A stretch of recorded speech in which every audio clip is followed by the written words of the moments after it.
sponsor dari Hacktivate sendiri. Hacktivate sendiri adalah sebuah platform pelatihan coding yang membantu para calon digital talent untuk menjadi full stack developer di era ekonomi digital ini. Nah, Hacktivate ini sendiri menyediakan skill-based training programs yang juga disesuaikan dengan growth mindset. Hacktivate menyampaikan pengalaman belajar mengajar secara holistik untuk para pelajarnya menjadi professionals dan sukses di dalam karir mereka. Hacktivate memiliki beberapa jenis produk seperti bootcamp untuk full stack JavaScript dan data science, dan juga tentunya untuk professional development program sendiri. Hacktivate sendiri berhasil menjadi coding bootcamp pertama di Asia yang terdaftar dalam Council on Integrity in Results Reporting, yang mengkurasi sistem edukasi mulai dari performance pembelajaran siswa hingga perjalanan karir alumni Hacktivate di industri teknologi. Untuk menjawab isu tentang hak semua orang dari latar belakang apapun untuk menempuh pendidikan, Hacktivate telah menyediakan metode pembayaran dengan income share agreement, yaitu pembayaran refundable deposit dan sisa pembayaran bertahap setelah alumni sudah mendapatkan pekerjaan.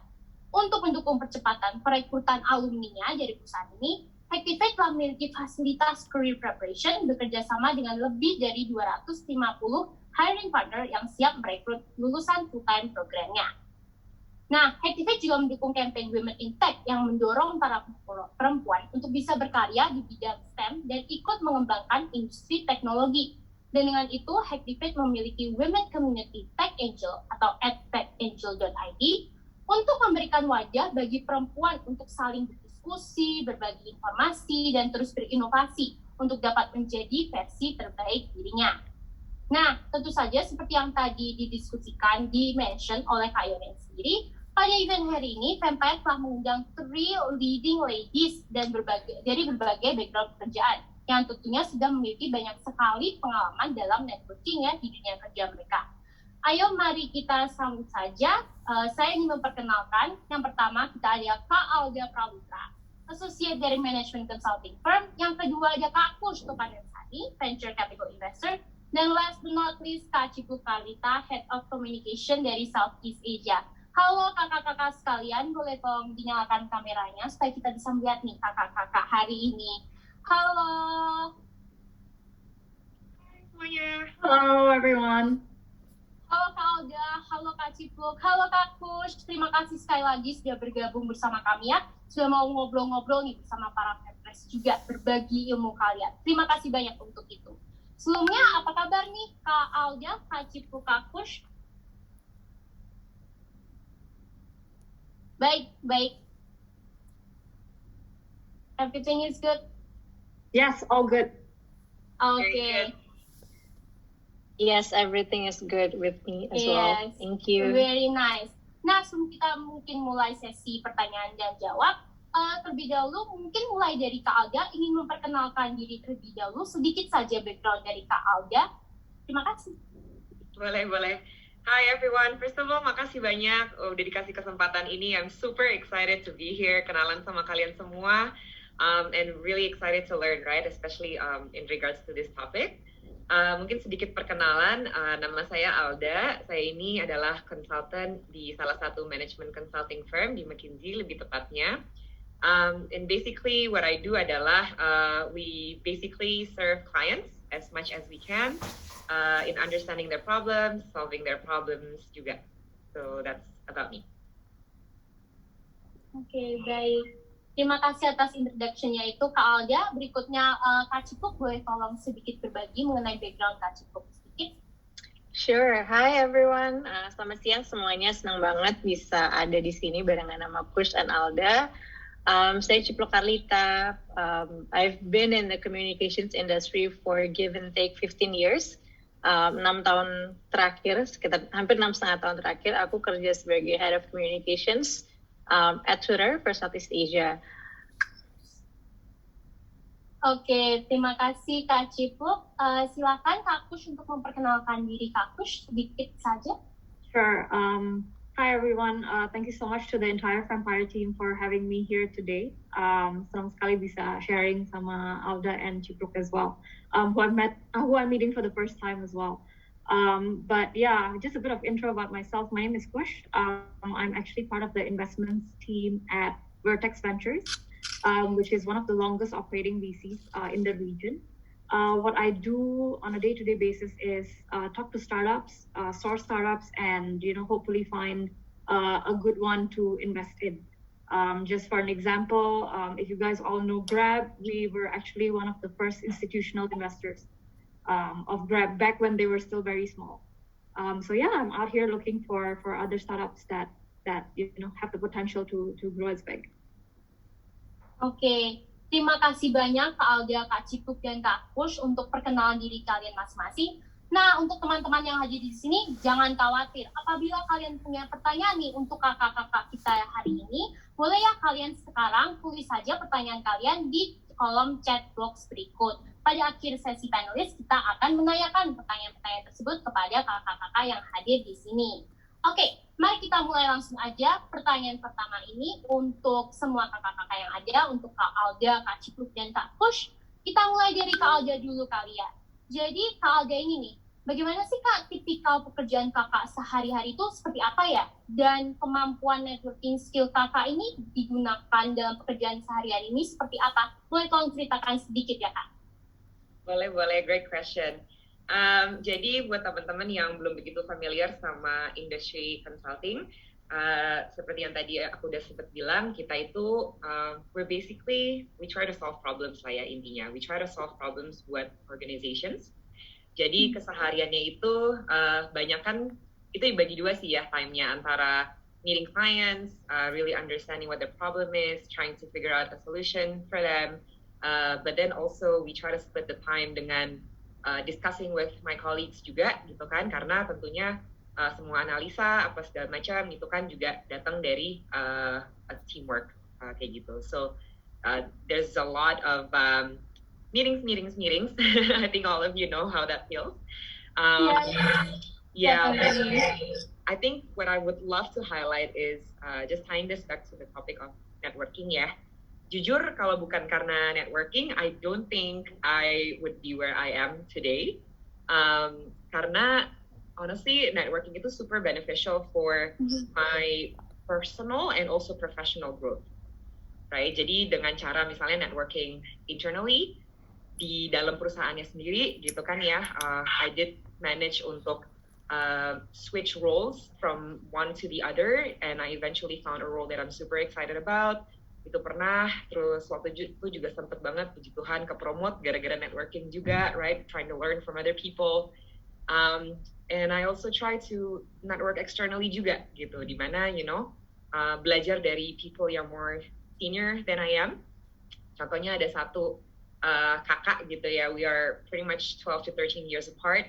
She plays a huge role in my life karena she told me about the classic toxic household culture and how to face that way early on juga. So yeah, pada intinya sih all the knowledge yang gak diajarin through textbooks or through uni dulu, I managed to learn about it through networking, and it became really better for me to navigate through tantangan kehidupan. Gitu sih.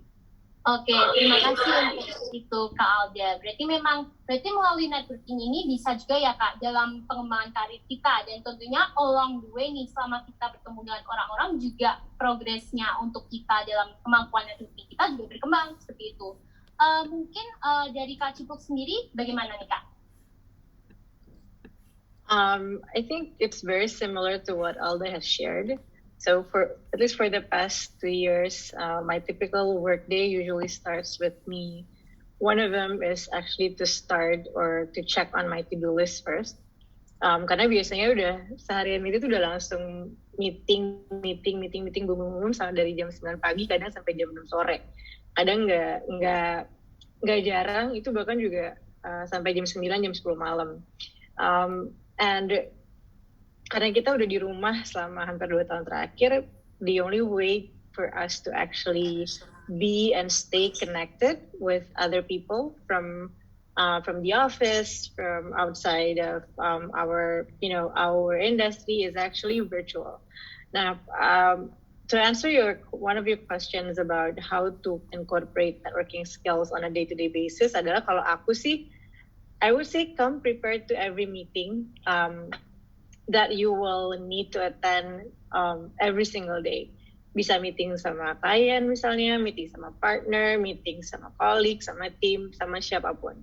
But always come prepared, I would say. What I would usually do is I spend at least like 15 to 30 minutes before every meeting to really check what the meeting is all about. And then I jot down my questions. Semua pertanyaan yang pengen aku tanyain dalam meeting itu akan aku tanyain gitu. Karena menurut aku penting untuk kita juga punya mindset datang ke meeting bahwa okay, I'm gonna learn something new from this meeting. Atau gue akan belajar sesuatu hal yang baru dari orang ini gitu. Kayak tadi Alda bilang kan bisa belajar dari mana aja. Bisa dari yang jauh lebih senior, bisa yang kolega kita yang satu tim, atau bahkan dari tim kita sendiri. So I always come prepared to every single meeting. I'm a to-do list person, so everything I have checkbox for everything. Tapi aku juga selalu nyiapin itu tadi pertanyaan-pertanyaan yang pengen aku tanyain.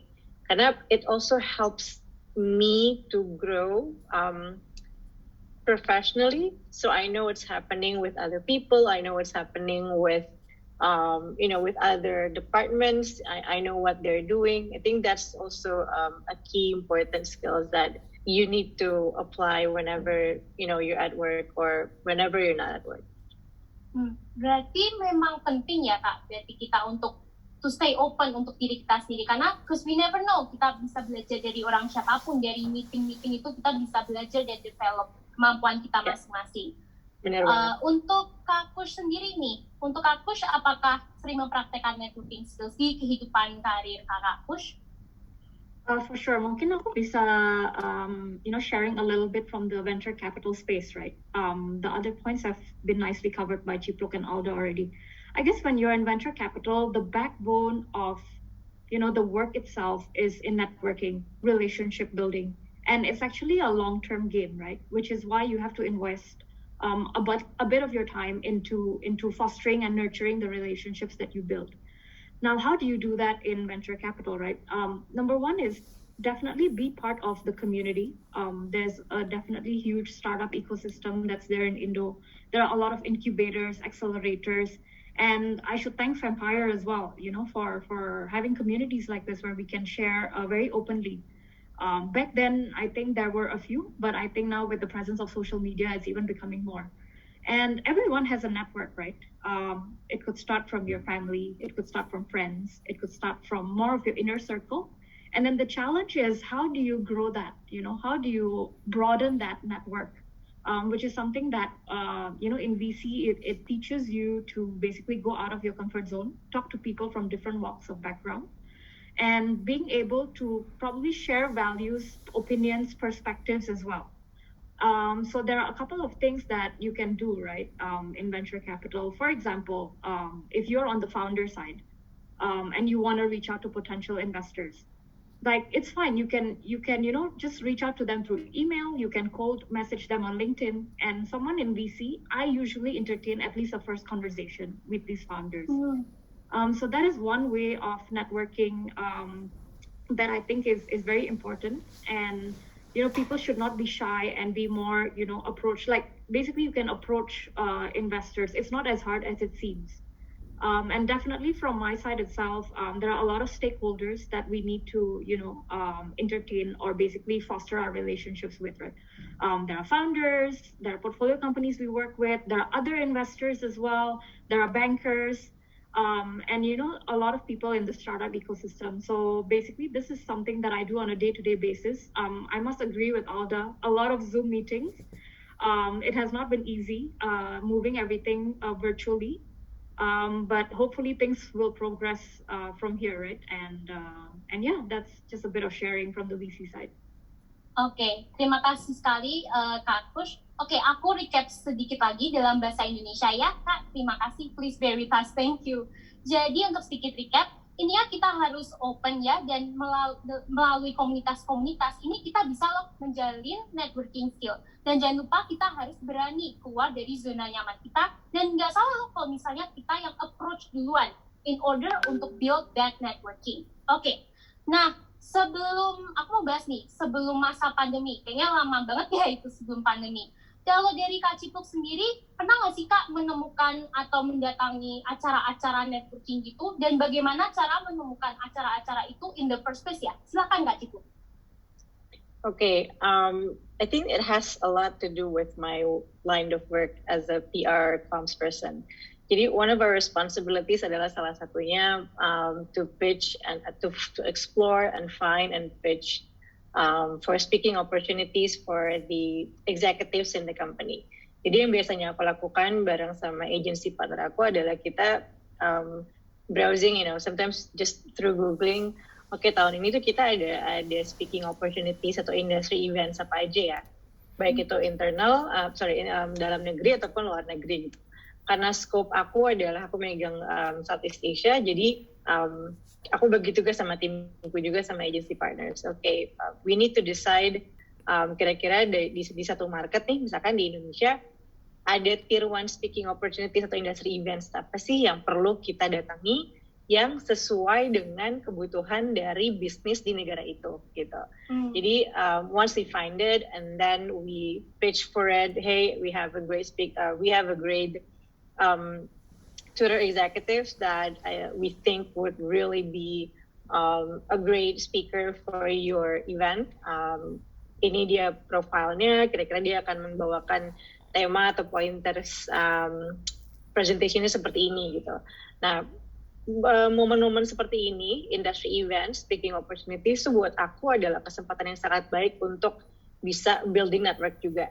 Selain dengan, kalau kita internal networking juga penting ya. We do that on a daily basis. Tapi in order for us to also build our presence, build the company's presence, build our Twitter the executive portfolio, we also need to go out there and find the big event that people will go to. The decision maker will be there. Jadi most of the time justru kesempatan networking aku tuh kalau misalkan lagi ada industry events atau speaking opportunities gitu. Other times are also when I actually connect or stay connected with other external stakeholders yang emang terkait dengan kerjaan aku. Misalkan content creators atau journalists and media from any kinds of background. And I think it's been really interesting to do virtual networking karena selama ini kalau kita networking sebelum pandemi, which was probably the last time 2 years ago, kita kayaknya nggak afdol kalau nggak ketemu. Sedangkan sekarang demi kesehatan dan keselamatan ya paling nggak kita mau nggak mau harus virtual. And I think with the advancement of technology these days and digital platform, we can mostly do all of the networking through digital platform or through the technology that we are using. Even sekarang dengan Zoom meeting pun kan sebenarnya kita lagi networking juga ya, ketemu banyak orang, belajar dari orang lain juga gitu. Iya, oke, terima kasih untuk itu Kak Cipluk. Memang dengan sekarang pandemi justru create lebih banyak acara-acara secara online karena memudahkan ya untuk itu. Mungkin untuk Kak Alda sendiri bagaimana? Okay, I love this question karena jadi reminisce masa-masa pas aku kuliah nih, to be honest. So let's rewind back a little bit, right? 7 years ago, and now I just realized I just probably revealed my age. So basically pas aku di kampus, I think that was probably like the time where I networked the most ya. Karena kan of course pada saat itu lagi genting-gentingnya job hunting and all that, right? So at the time I remembered there used to be a lot of networking events yang mungkin nggak di-label networking events ya, but for example, any kind of events really yang di-hold di kampus, kayak misalnya career exhibitions or social situations even gitu kan, banyak banget dari komunitas-komunitas apapun itu, himpunan-himpunan apapun itu, so any social events, I actually see it as a networking event gitu kan, so I used to love to go to that gitu, so if you can find these kind of events, by all means, and I really hope that semuanya yang ada di sini, at least you're here, di event Fempire aja, I think you are already equipped and capable to figure out, what events are happening where, right? So by all means, please try and do that. But there's one point yang I really want to highlight, right? Is that the pandemic shouldn't stop you from going to these networking events, right? As Kak Cipluk tadi udah bilang, there's a lot of virtual networking events, hopefully, right? Jadi please research. Semuanya di sini kan pinter-pinter, right? Jadi bisa dong coba temuin virtual networking events. And guess what? If you can't find one, why not create your own, right? I think a big misconception is that, networking events is so formal, it's scary, right? It's kayak cringy, kayak takut, intimidating, and all that, right? In fact, it's not. A simple gathering, misalnya kalian mau do a get-together on Clubhouse, right? Or on Spotify Green Room, sama teman-teman di kampus lain gitu, or with people who share the same common interest, right? You can always start somewhere. Even a small gathering of 10, 15 people, that can already be a networking on its own, and just make sure that ada orang baru aja sih, ya kan? Kalau orang-orang yang sama itu namanya bukan networking ya, itu namanya weekly catch up with your girlfriends. Okay. But yeah, just the second thing I'd like to highlight in close this up is that, to be honest, I myself am not really a huge fan of networking events on its own, right? I mean, it's important, don't get me wrong. I think it's really important untuk tahu strangers gitu kan, yang tadinya tidak bisa tahu kita. Like, we know who's who gitu kan. But I don't think that kind of situation and format itu enough for you to really connect with someone gitu loh. Karena networking opportunities, the best kind of networking opportunities adalah the one yang turn into mentorship, turn into sponsorship gitu kan. And in order to get there, you have the control and you have to take that opportunity juga gitu. Jadi my biggest tip would be, ketika kalian udah ada di event gitu kan, try and build the courage to reach out to someone new that you've never spoken to before gitu, right? So you'd be surprised what comes out of there, right? So kayak lagi, events, it's good because it helps you to scratch the surface, you understand people's profile a little bit, but to really get a fruitful outcome gitu kan, in terms of your development, your learning, try and turn that into something more long lasting. So that's from my end. Benar banget sih, saya setuju juga. Terima kasih Kak Alda untuk itu. Mohon dicatat ya teman-teman, karena dari event-event apapun kita bisa build networking kita ini. Kalau dari Kak Khush sendiri nih, bagaimana? Okay, for me, I think my answer combines Alda's and Cipruk's, yeah. Jadi I feel personally that networking tool is here. It's actually not the end goal. Your end goal is actually to build relationships, right? And networking is a means to get there. So networking, in my opinion, is very important. Tapi you have to know how to do it. So throwing back a little bit, right, like Alda said, throws me back to my university days. I remember we used to have a module called Finishing Touch back then. So they would literally teach you how to network. If you're eating with Chinese investors or you're eating with Chinese stakeholders, how do you hold your fork and knife? All that. It actually went to that kind of granular level. But all that can be taught, right? But when you execute, I think it's a bit more of an art. And like Alda said, it basically should be very genuine, in my opinion. Jadi, it cannot be very transactional. It cannot be very forced. And it can only turn into something fruitful kalau beneran you have that connection built from the very beginning. Jadi, the challenge that should be thought of is, what is the common thread or common points or common interests that you can build with the person who you're talking to, right?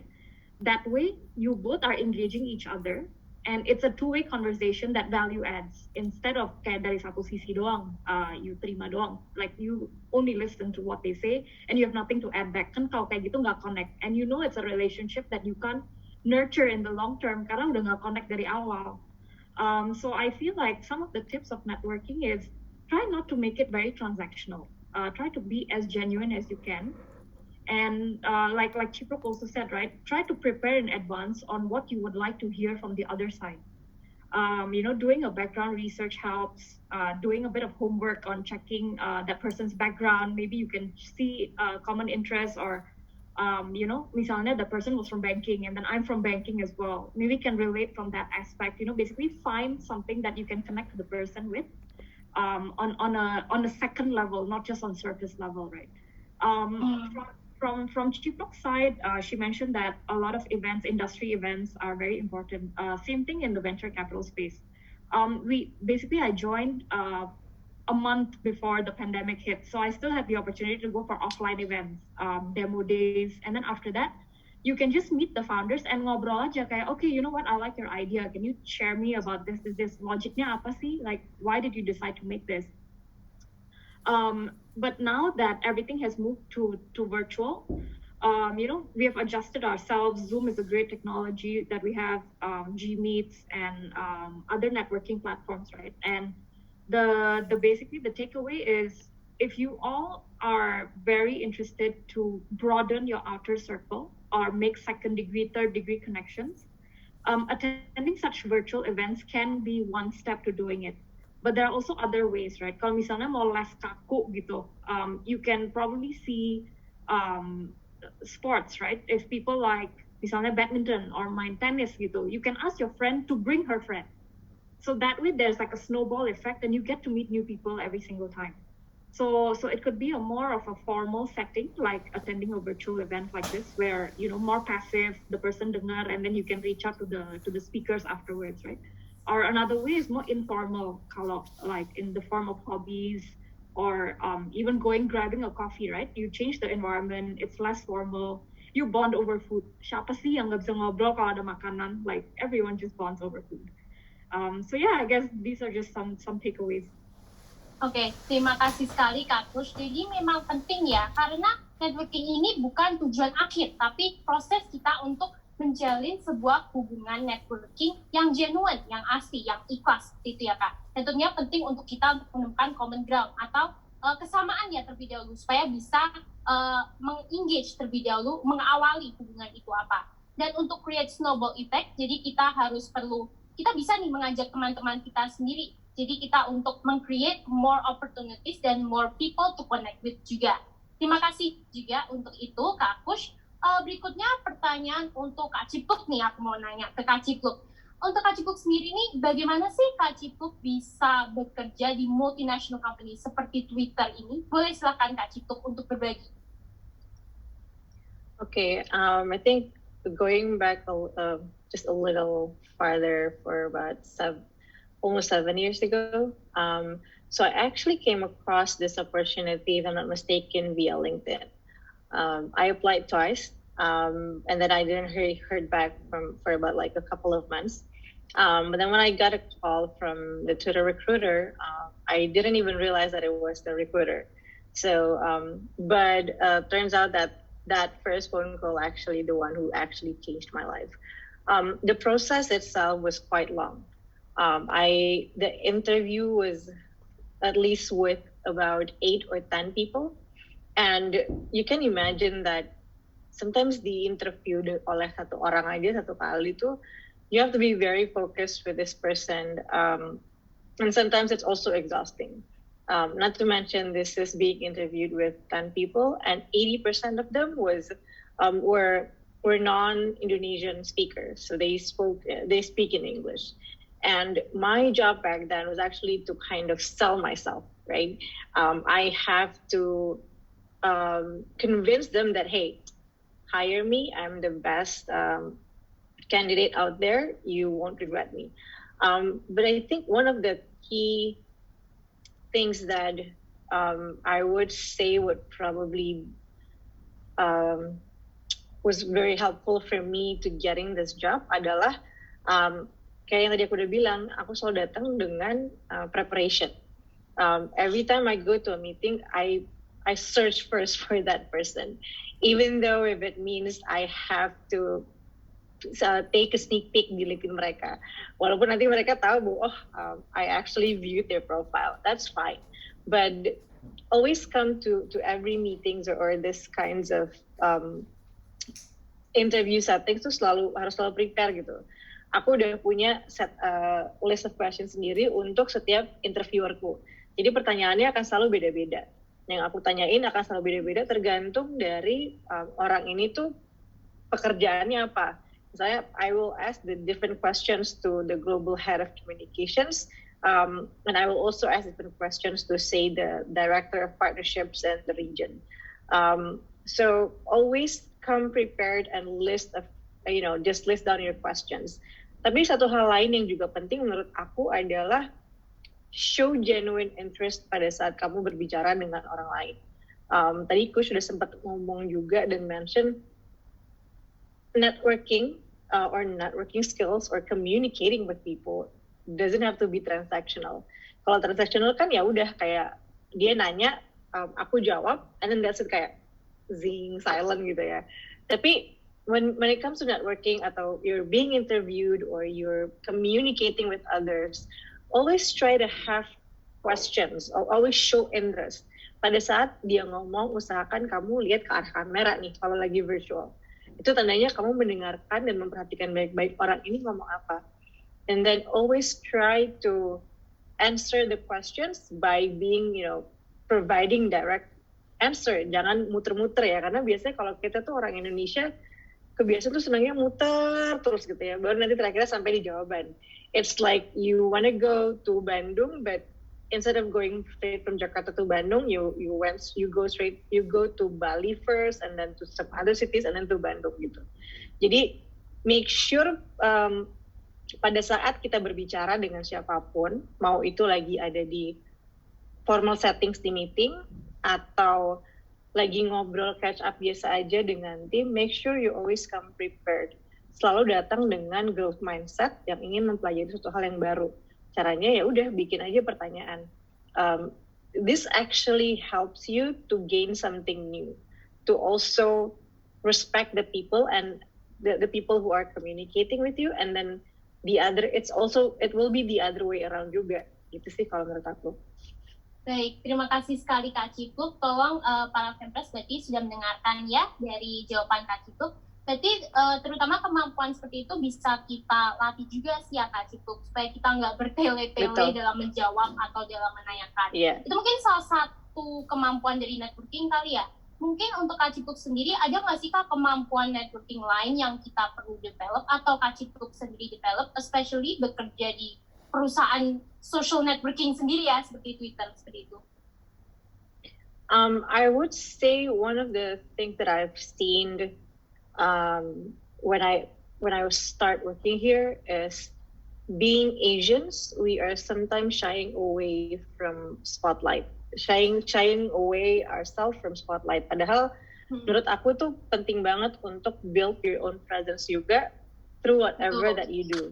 Ya, karena ini akan ngebantu orang lain juga menyadari bahwa ada si anak ini nih, ada Cipluk ya di tim kom sekarang ya gitu. How can I work with her? Dan satu hal yang masih terus aku juga perbaiki gitu ya setiap kali aku bekerja on a daily basis adalah kemampuan dan keberanian untuk mulai sesuatu duluan. Dan ini aku lihat menjadi challenge bagi teman-teman yang berasal dari negara-negara di Asia, termasuk salah satunya Indonesia. I had this chat with my country sales lead bahwa kalau misalkan kita lagi ada di satu meeting nih, sometimes Indonesians would be in the background.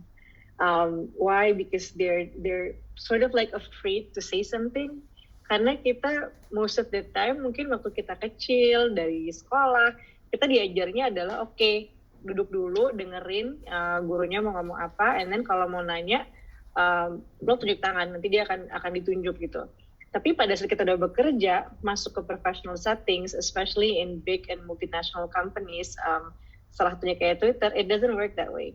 Sometimes you have to work hard to make yourself seen.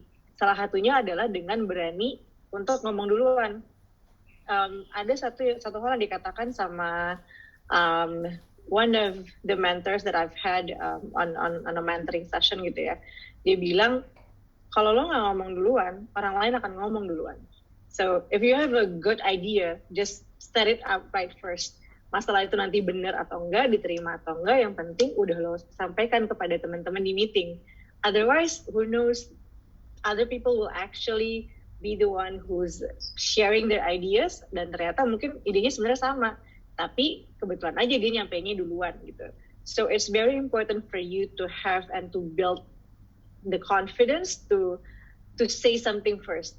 Don't be afraid to if other people think that you're opinionated atau dia mau sekedar nyombong aja gitu untuk bragging, that's fine. Bragging is bragging itu diperbolehkan gitu. Bahkan kalau kata bosku dulu, if you don't talk about the great things that you have done for the company, that no one will. Jadi don't be afraid to start first. Baik, terima kasih untuk itu ya Kak Cipluk. Aku harus akuin sendiri sih, waktu meeting juga sengaja tuh di kamera aku letakin posisi di jidat aku aja yang kelihatan, dan aku put myself on mute. Jadi aku nggak ngobrol, aku nggak mengutarakan opini aku. Jadi it's something we can work on, dan it's something that kita bisa belajar dan lebih berani tentunya untuk speak up opini kita. Terima kasih sekali lagi untuk itu Kak Cipluk. Nah, mungkin ada tambahan lagi dari Kak Khush mungkin mengenai kemampuan networking. Silakan Kak Khush. I think it's all the points have been said very nicely by Cipluk, right? I completely agree with her. You need to speak up to basically share your ideas, especially in big group settings. And when I experienced this during my banking career, right? When you're in banking, you are basically dealing with a lot of people from different teams, right? There's the product team, there's the data analytics team, there's marketing team, and they all don't know what's on your mind.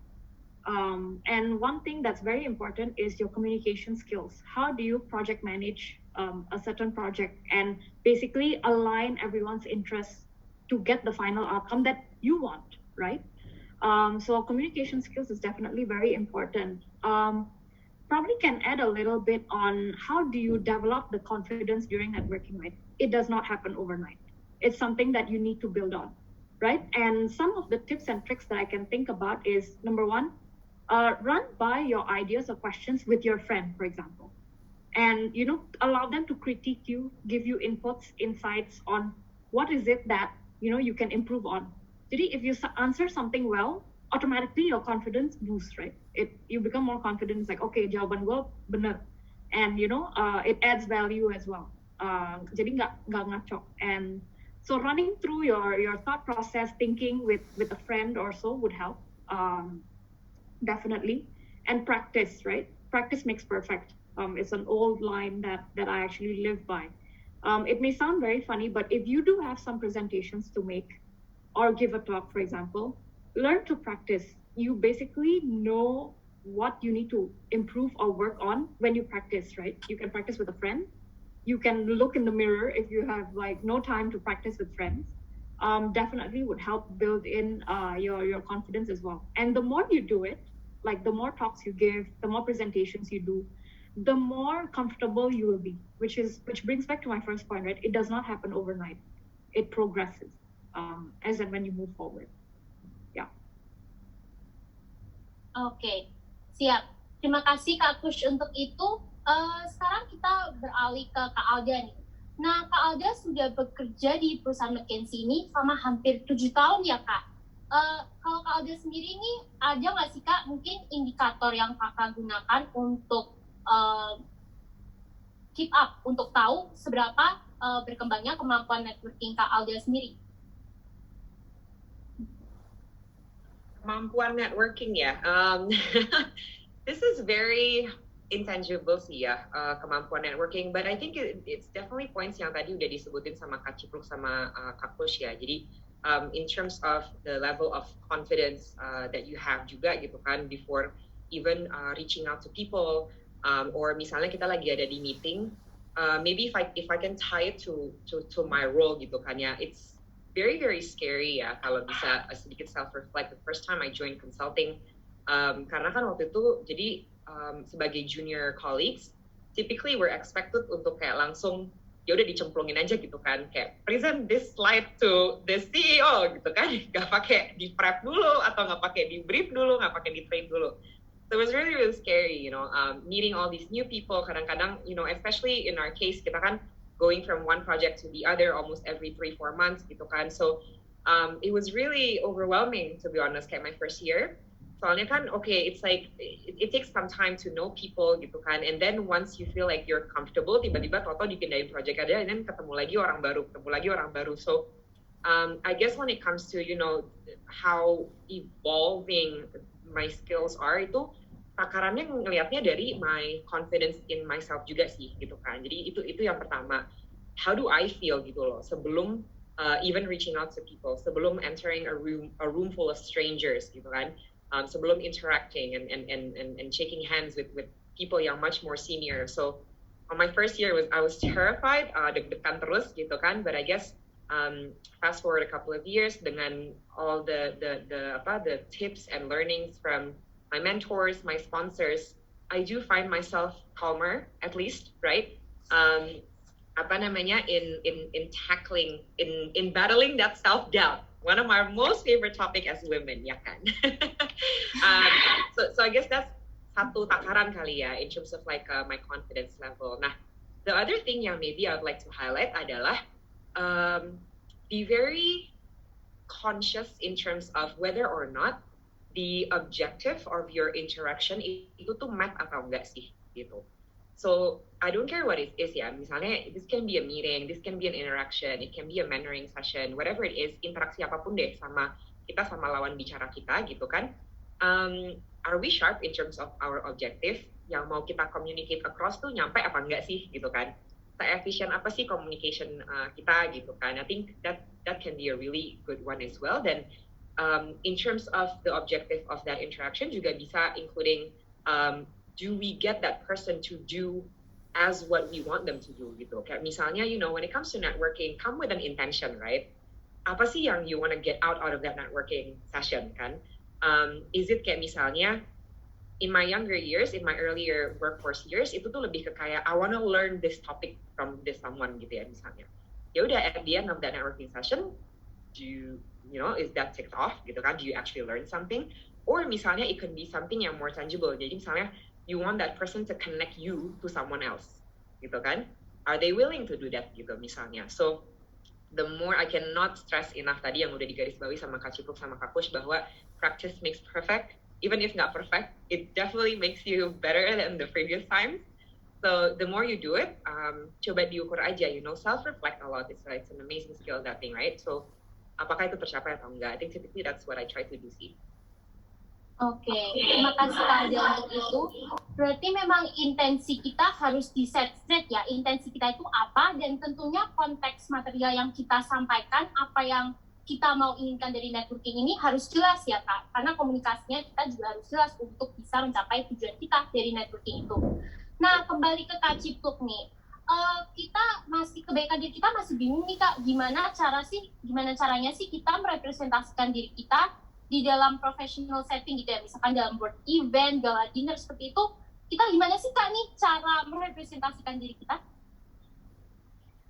I think it's important for us to be ourselves, but always remember who you are speaking to. People have different characters, especially if you're communicating or interacting with other people from different cultures, from different countries.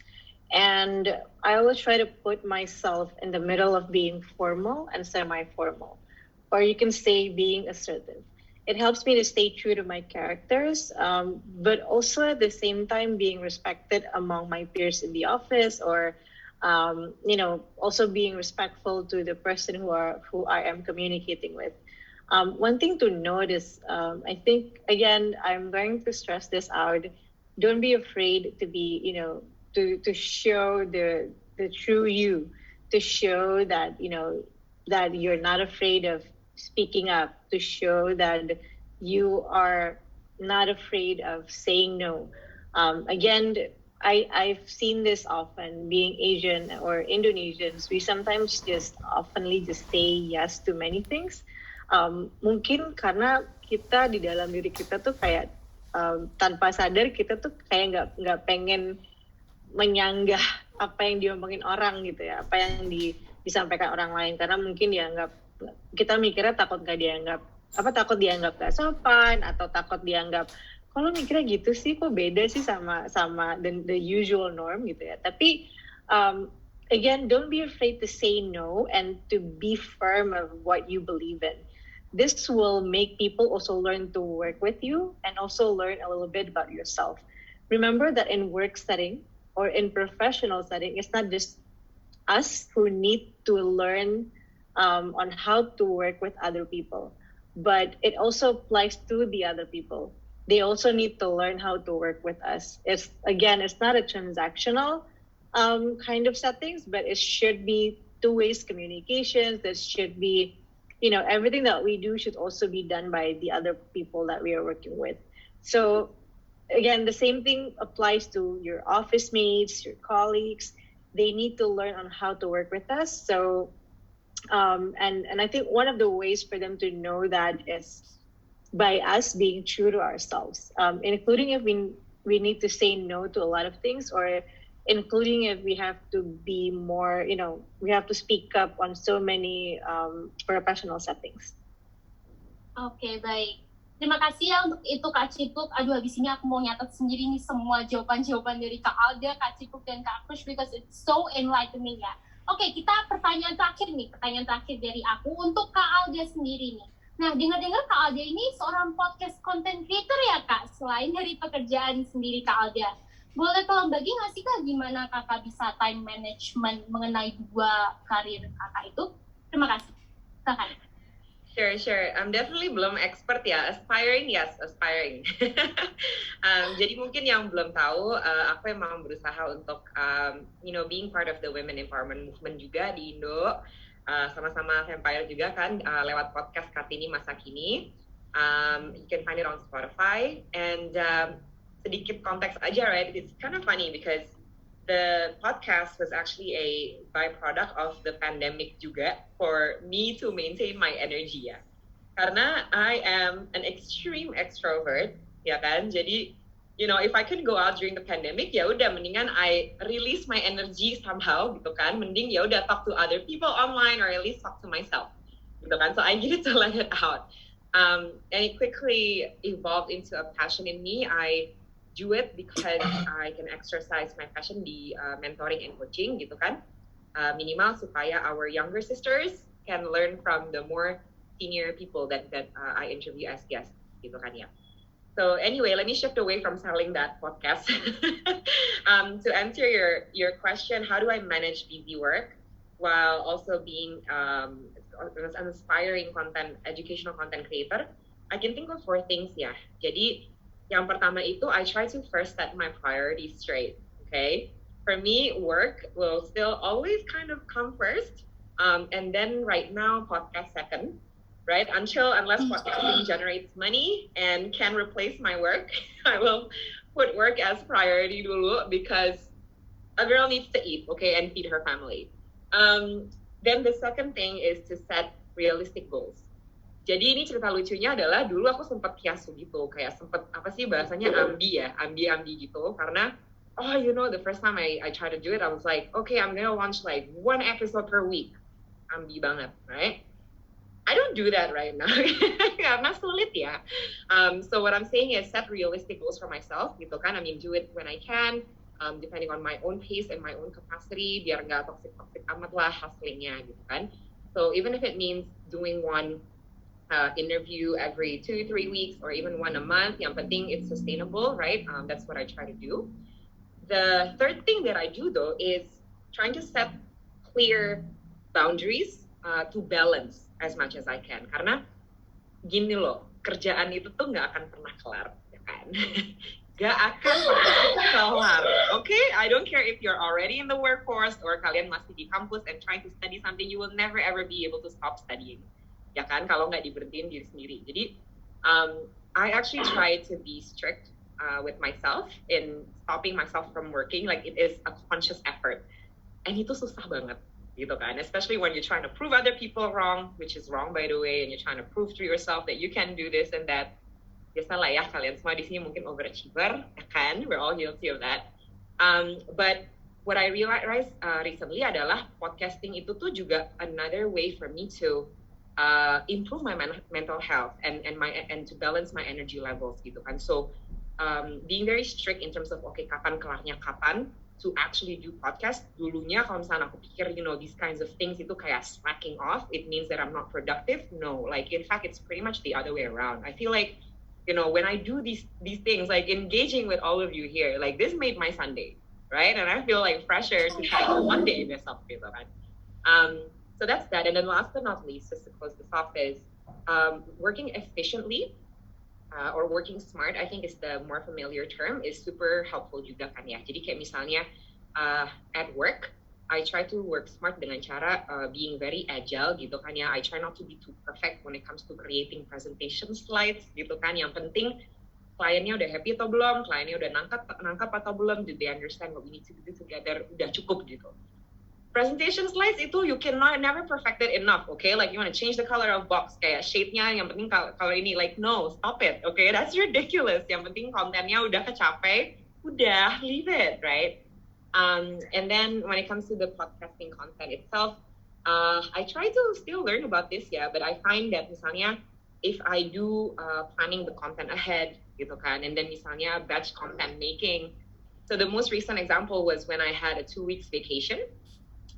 I did took a real vacation on the first week, but then on the second week untuk balance my energy, I basically tried to interview 3 people in 3 days in a row sehingga I'm all set for the next month or so, right? When it comes to ngeluncurin si episode-nya yang kayak gitu-gitu, it always helps. Outsourcing as much as I can juga. I had the amazing opportunity to work with one intern juga, right? I learned so much from that as well. So it's about working smart juga, and I do hope that you can find ways to do that in everyone's day-to-day activities. Amazing, inspiring. Thank you so much, Talda. Sayangnya waktunya udah mepet banget nih. The BD team is killing me on the group chat. I'm so sorry. Sebelum kita akhiri sesi panel diskusi bersama kakak-kakak sekalian, mungkin boleh tolong diakhiri dengan kalimat penutup sekilas saja. Mungkin kita mulai dari Kak Khush. Is there anything you want to say? Yeah, I think in terms of the topic networking itself, I think I must really thank Fempire for bringing this up, right? Because it's a key topic that a lot of people want to know about, but yet they don't know where to learn it from. Because I think networking it could be logical, but more than that, I think it's an art, right? Especially when you implement it. And there are certain values that I think should be embedded and something that you should portray when you're networking. The first thing I think is curiosity, right? You should have general curiosity to learn more from other people. So besides giving out information, you should also be a good listener as well. I think that's one of the things that's very important for networking. Like ask why. Tapi jangan terlalu banyak why that it becomes really annoying. But do have the mental curiosity as well, right? The second point is emotional quotient, right? Now, what do I mean when I say that people should have high EQ? EQ will basically differentiate who gets to meet the person on a next level or interact with the person on a deeper level than just those on surface level. So for people who have high EQ, and this is again built on over the years, right, with experience, you basically already know how to break the ice. It comes very naturally and gak kaku jadinya. So basically that's basically sharpening the edges and polishing how your networking goes automatically with your EQ, right? Because you understand what the other person wants to hear from you juga and how you can value add to each other. And the third one is udah di-share sama Alda and Cipluk, right? You should be true to yourself. Don't be fake.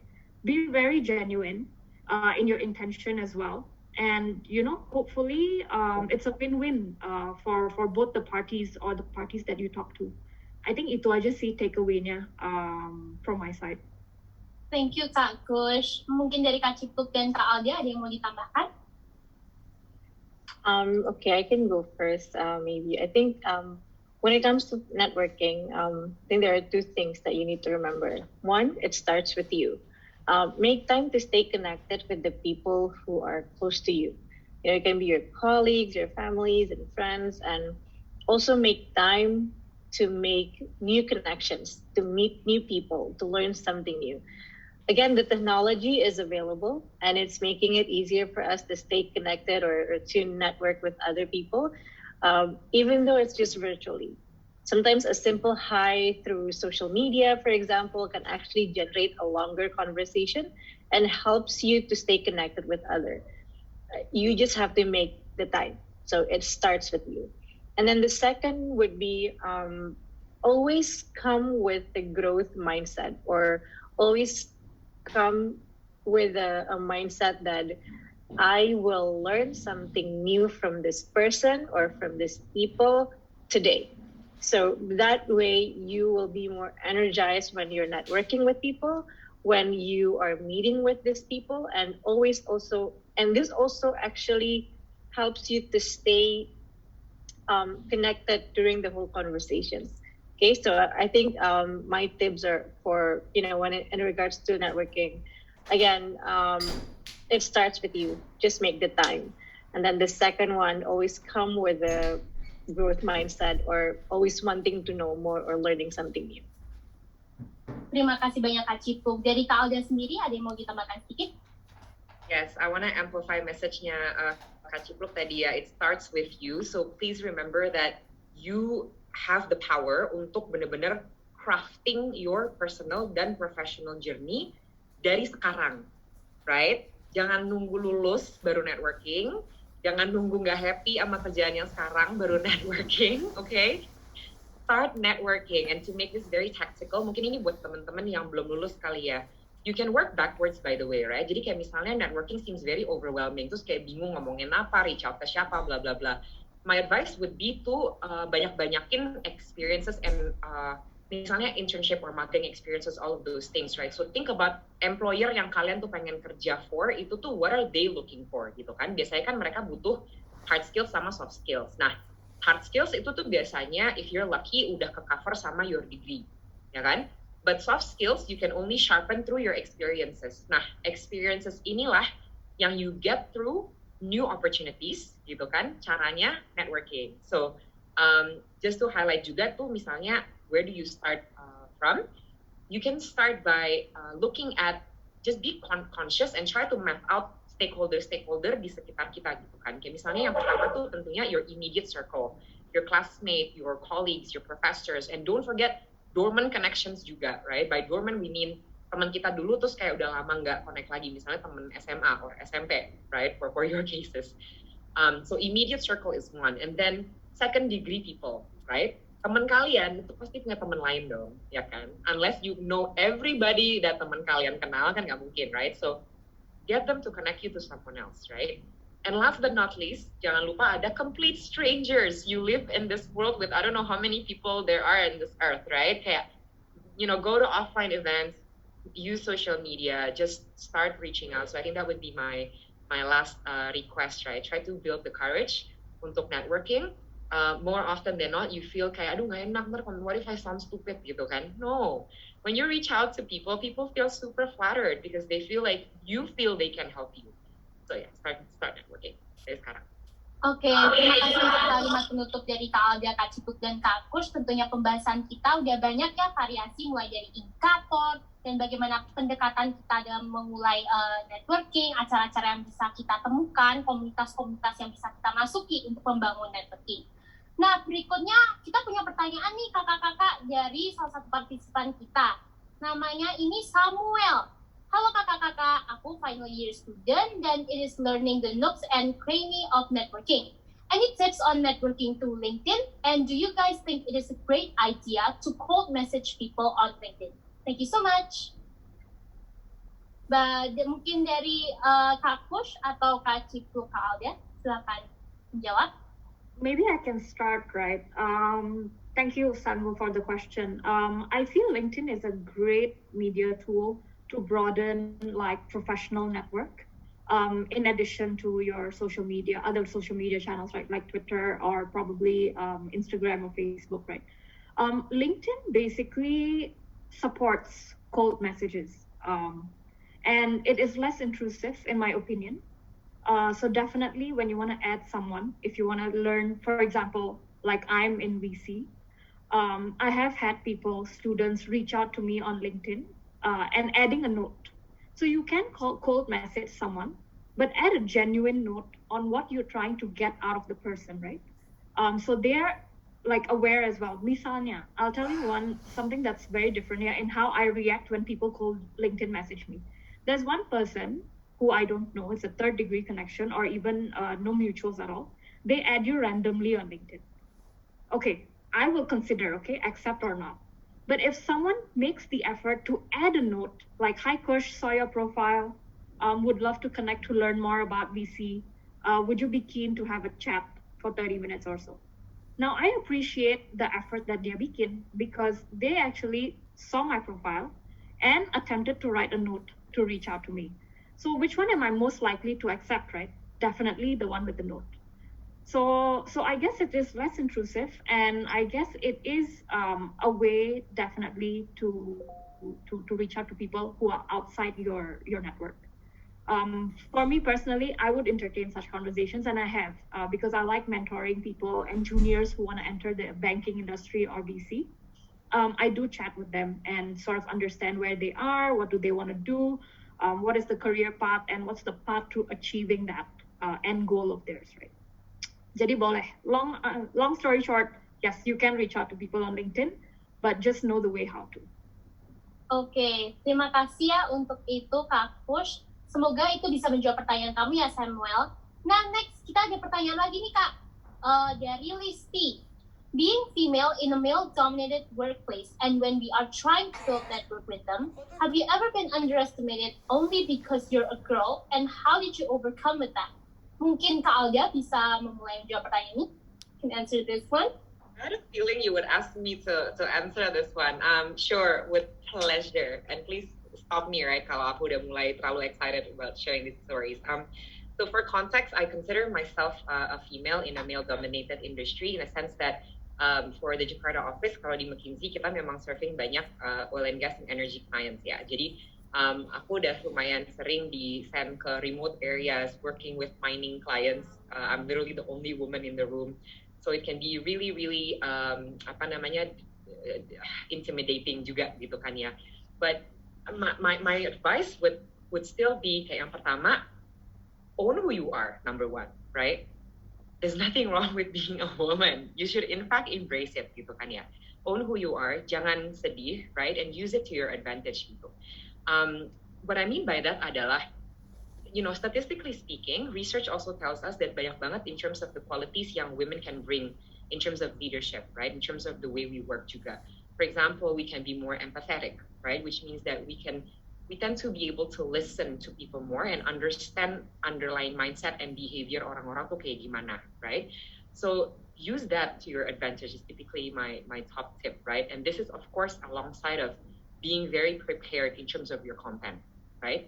Remember that yes, it can be intimidating when someone puts you on the spot, especially not to mention with digoda-godain apa segala macam. I'm sure all of us have experienced that at one point in time.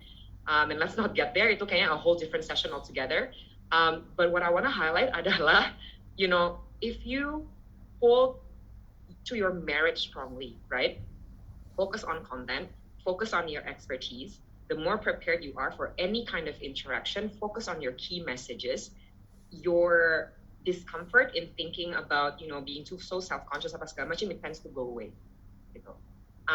And of course, ini you don't get this overnight, right? So, but the good news is if you practice this muscle early on, you will become better and better at it over time. Oke, terima kasih sekali untuk itu Kak Alda. Memang berarti kita emang harus berani ya Kak. Kita nggak terlalu musingin dan mikirin nih, meskipun as intimidating as they sound, kita fokus on ourselves aja. Terima kasih untuk itu Kak Alda. Berikutnya ada pertanyaan lagi nih dari Dita. After building the network, how to maintain it and how to add value to someone who's much senior than me, especially someone who I wish to be my mentor. Mungkin Kak Ciku bisa menjawab pertanyaan ini. That's a really good question, and thank you for asking that. I think one of the key things that you need to also realize that we're all in the learning phase, no matter how old we are, no matter on whether we are already, having a working experience for like 10 years, 15, 20, semuanya itu masih sama-sama belajar. Cuman bedanya aja adalah apa yang mereka pelajari itu beda-beda. Mungkin kalau kita baru pertama kali kerja, kita pengen tahu sebenarnya kalau di kerjaan itu kita ngapain aja sih? What do I need to know about the culture in the company? What do I need to know about my, the way I need to do things around the office, etc. Tapi menurut aku yang paling penting adalah satu keberanian sih. Again, ini penting banget ya. I think nowadays ya, buat anak-anak sekarang ya, I say anak-anak sekarang karena zamannya aku dulu, probably like 15 years ago, nggak banyak opportunity seperti ini gitu. Mentorship was not something that we were familiar with. Internship, iya, tapi when it comes to like women mentoring women, or having a women leadership. It was not something that we were familiar with. So I would strongly suggest you, just if you have someone that you really want to learn from, reach out to that person. Just be brave first. Nih aku ambil contoh misalkan gini ya, sama aja kayak kalau misalkan kita tuh pengen melakukan sesuatu atau pengen beli sesuatu. There's a common saying that says, mendingan lo nyesel beli daripada lo nyesel nggak beli gitu. Atau mendingan lo nyesel udah ngomong sesuatu daripada lo nggak ngomong sama sekali. You will never know the outcome kalau you have never tried it before. Jadi if you are reaching out to someone who's older than you, always make sure, just like Khush mentioned already, make the time to write a note. Kasih tahu kenapa pengen connect sama orang ini. Hi, Khush or Alda, I'm interested in your profile, and I'm a final year student. I really want to learn from you. And I think that's a really good start of having someone on your back, having someone who will be on your side and helping to mentor you. Jadi jangan pernah takut untuk mencoba. Dan aku tadi udah mention juga sebelumnya, everything starts with ourselves gitu ya. Jadi harus punya keyakinan dulu. Sometimes ini yang kita nggak sadari. Sometimes kita mikir, aduh dia senior banget. I don't think he or she will even look at me as a new or as a newcomer in this industry. Try to get rid of that negative mindset, karena mungkin itu hanya ada di pikiran kamu aja, belum tentu orang lain berpikir gitu. So always make sure that just build up your courage and bravery untuk reach out first, and it always starts from you, bukan starts from the other person. And I believe everything will run its course on its way. Oke. Terima kasih Kak Cipuk ya. Kita ada pertanyaan lagi nih dari Instagram oleh Denisa. In an event, how do I approach a person to talk to them when they are always within their group? Mungkin Kak Khush bisa berbagi sedikit, lebih sedikit mengenai terutama di Kak Khush yang bagian venture capital. Sure. In VC kan back then there were a lot of offline events. I think this question is more relevant for offline events ya, karena kan you can attend conferences. Typically in the venture capital world, there will be conferences like Tech in Asia, Deal Street Asia. There are a lot of demo days that you attend as well. One way to basically network effectively is move around the room, right? When you move around the room carrying like a drink or anything, right? Basically, you get to meet more people. It could be by accident. It could happen as per plan. Yeah. Jadi, how do I typically do it is, suppose I have my analyst with me or my team with me, we pasti mencar because we want to meet as many people as we can, and then add value to who we meet, right? Basically share later on after the event. How to do it smoothly is basically, it's not very easy. So that's a very valid question. Even I used to find it very intimidating. Like misalnya they're so cliquey, di satu gang in one table like that. How do you sort of intrude or enter, right? I think it depends on the setting though. So suppose it's a formal setting where you just dine in, everyone has their allocated seats, then it's a bit difficult. You'll have to wait until after the event, because there's always, after a very formal event, there's always an informal part. The 30 minutes session where people are encouraged to mingle, right? And like what I said earlier, one key trick is to mingle over food. Like, it's just so easy when you talk to people when you're like eating or drinking, because it tones down the environment a little bit, right? So how do you normally go in is, you can just go in and say that, hey, heard about your company before. Normally, if in the VC world, we typically network with founders because founders want to talk to investors, right? So normally we would approach their booth, and then we would go and say like, hey, it was really great to see your proposition. Tell me more. So show a little bit of curiosity in what they're doing, and then automatically they will be quite interested to share with you. And back then it was always like tukar kartu, right? So definitely that's like the first step. Usually exchange cards, and then you'd say like, very interesting proposition, would love to hear more about it. So that could be a way to ice break as well. Besides food, yeah, jadi food is like just something that you can hold to break down the tension environment. But developing that curiosity when you ask the other person definitely helps. Another way that, from my personal experience, is I'm part of the alumni of SMU because I studied in SMU in Singapore, right? And we have a lot of sessions like this. One way that you can network very effectively is finding people who graduated the same degree as you. Jadi, like, you kenal seniornya in that table, for example. And then you can be like, hey, I'm like a few years below you. How was your experience? Would love to learn more.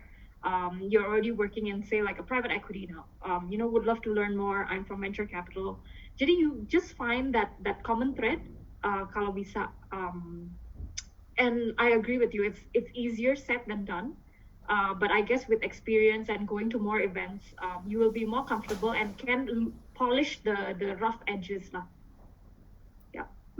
Baik, terima kasih ya Kak Khush untuk itu. Berarti memang secara dalam momen-momen terselubung begitu ya Kak, kita bisa find a way. Dan especially kita penting seperti yang tadi Kak Khush juga jelaskan bahwa kita itu harus menunjukkan nih interest kita juga gitu ya, untuk penting untuk memenangkan hati dari external stakeholders juga seperti itu ya. Semoga menjawab pertanyaan Anda ya. Correct.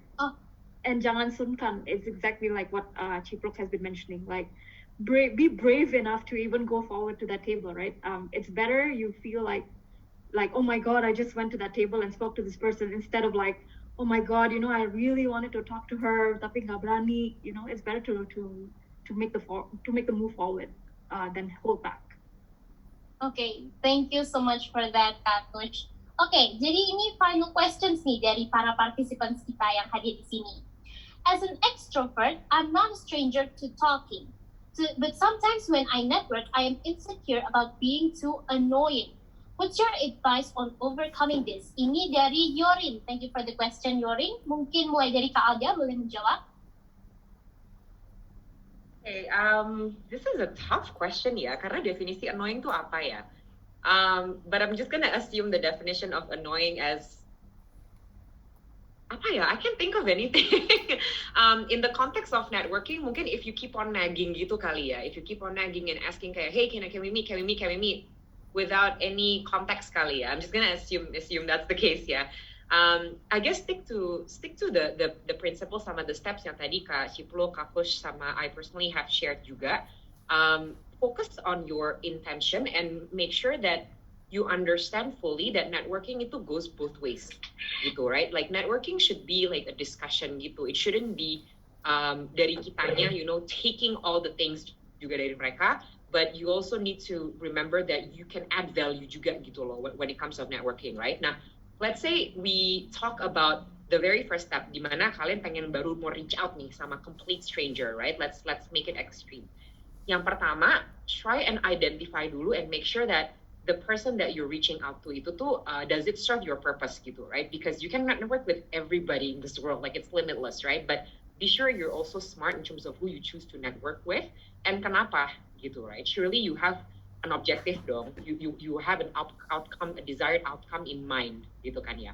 Then you prepare your reach out message. Nah di sini try and find a common interest gitu kan misalnya. Understand what you want to get out of that session gitu kan. Nah, but I think the most important thing, right, that I think people will not find annoying, justru kebalikannya, it's helpful, is when you are sharp in terms of what value you can bring to them. Jadi misalnya gini, in your reach out messages, let's say you want to reach out to a book author, right? You can say like, oh, you know what? I actually read your book. And these are the points that I think, changed my life or give me inspiration or whatever it is. But my most favorite one is this. Can you give this person feedback juga? Right? Jadi misalnya in my case, because of the podcast gitu kan, a lot of people reach out and say, hi, Kak Alda, I love listening to your podcast, which is amazing by the way, right? But the messages yang really catch my attention adalah the one yang bilang, Kak, have you considered this topic gitu misalnya, right? In terms of the next episodes. Because for me, misalnya, I've been out of uni for 7 years now. I don't know what your problems are, and I don't want to assume your problems are the same as my problems, gitu kan. So, like Kak Cipluk udah bilang, it's a learning experience for us juga, gitu. Help us help you juga, gitu. I think that's if you put that, gitu kan, in your networking approach, very unlikely people will find you annoying. Malah kitanya yang mungkin akan lebih excited for that session gitu. So that would be my tip. Oke, terima kasih ya untuk itu Kak Alda. Sorry to cut this short. Terima kasih sekali lagi Kak Alda, Kak Cipuk, dan Kak Khush for being here to answer all of our questions. Terima kasih sekali lagi telah meluangkan waktunya. Okay, but before we go and finish this specific session, mari kita mulai dengan foto sesi dulu kali ya. Yuk. Okay, whenever the BD team is ready, ayo kita siap-siap aja ya. 1, 2. Okay, sekali lagi kali ya. 1, 2. Okay. Yeah, is that okay? Okay. Thank you so much again for being here, Kak Alda, Kak Cipu, Kak Khush. Tadi udah dikasih teaser mungkin ya dari kakak-kakak. Berikutnya kali ya kita bisa kesempatan ngobrol-ngobrol bareng Kak Alda, Kak Cipu, Kak Khush again. Again, many thank you. It is an honor, it is a privilege to be able to mengambil knowledge dari kalian. Terima kasih sekali lagi ya kakak-kakak. Thank you very much for having us. Good luck semuanya. Good luck. Thank you, everyone.